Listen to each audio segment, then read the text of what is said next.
সুনামগঞ্জের টাঙ্গুয়ার হাওরে পরিবেশ ও জীববৈচিত্র্য রক্ষায় পর্যটকবাহী হাউসবোট প্রবেশে নিষেধাজ্ঞা জারি করেছে জেলা প্রশাসন।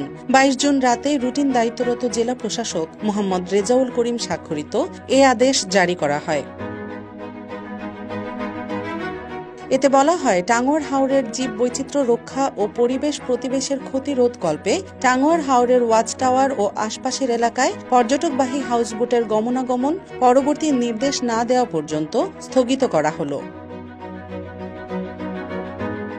আদেশে আরও বলা হয়, পরিবেশের জন্য ক্ষতিকারক যাবতীয় কার্যকলাপ থেকে সকলকে বিরত থাকতে নির্দেশনা দেওয়া হলো। সুনামগঞ্জের সব পর্যটন স্পটে জেলা প্রশাসনের বিভিন্ন সময় জারিকৃত নির্দেশনা আবশ্যিকভাবে পালনের নির্দেশনা দেওয়া হলো, অন্যথায় কঠোর আইনি ব্যবস্থা নেওয়া হবে।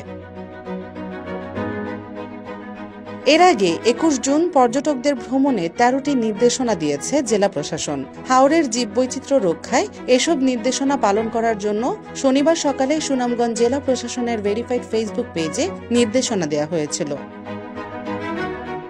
ডেস্ক রিপোর্ট, দৈনিক নেত্রকোনা।